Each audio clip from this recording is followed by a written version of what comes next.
Tim, I wanted to talk to you about this plane because I know Gulfstream takes product support very seriously, and it struck me they must take it really seriously when I saw the tail number on the aircraft, which spells out 24/7 product support.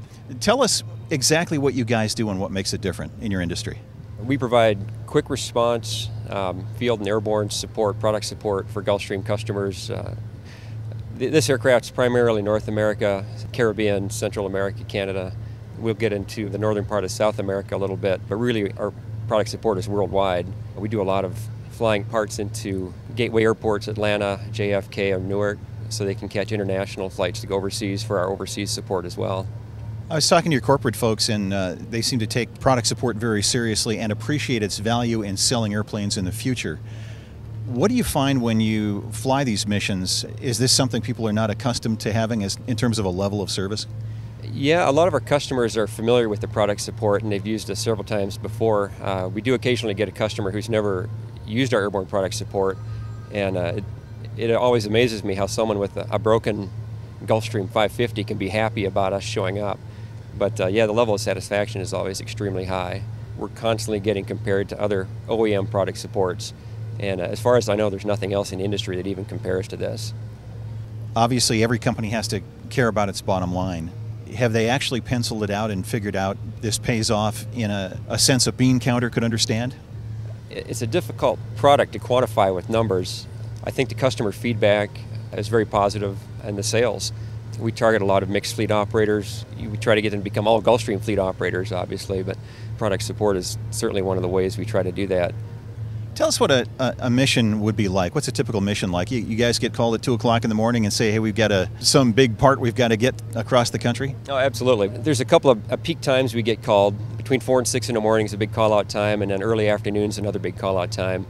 I'm not sure what the response time is for tech ops. The tech ops people are the ones that are initially contacted by the customers, and as soon as they figure out what the requirements are for parts and technicians, they'll contact either our dispatch office or the pilots directly. From there, we're looking at a 2-hour launch window from initial contact. Typically, we'll get called at 6 in the morning. We'll launch at 8 o'clock in the morning to, say, Dallas. Once we're in Dallas, we call back to Savannah, and they'll either tell us to come back to Savannah, or they might have another mission for us.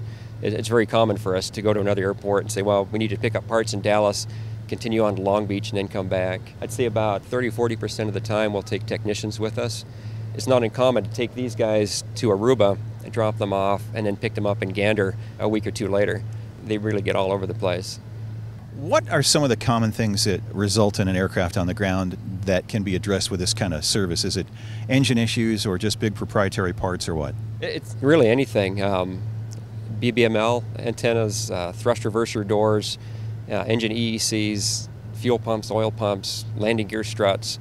Or for a lot of the 135 operators, if they're missing a sticker, we'll take O-rings, stickers, all kinds of stuff, whatever the operator requires. The size of the part, the quantity of the part's not really an issue. It's what they need to be airworthy again. What background do you personally bring to this, and how does this kind of flying and this kind of dispatch unpredictability, how does that go in terms of a career and a personal life? Unpredictability takes a little while to get used to. It's short notice. You never really know where you're going to go. We find ourselves kind of taking a broad look at what's going on around the country as far as weather and stuff. My background, I came from the airlines, and before that I did a myriad of things, weather research. My first job was actually here in Las Vegas flying river rafters and Grand Canyon tours. So I bring a fairly diverse background, and actually all of our pilots in the department have a very diverse background. It adds a lot of experience and a lot of different perspective to our group. How big is your team? I think I read you've got 12 technicians, but how many people are involved in this effort altogether? My department, we have 11 pilots plus myself. It's a little bit deceiving. We need 8 pilots to run the airborne product support side, but we also do a little bit of corporate transport support as well in the G100s and G200s. But as far as APS goes, we have 8 pilots who are dedicated to APS at any one time. Well, Tim, thanks for giving us a taste of what you guys do. It's fun to see this application for a business jet being employed.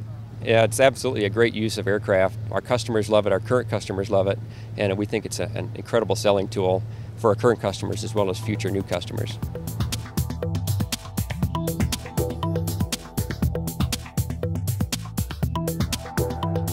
Aero-TV is brought to you by The DFC-90 all-digital attitude-based autopilot delivers significant performance and safety improvements over previous generation systems.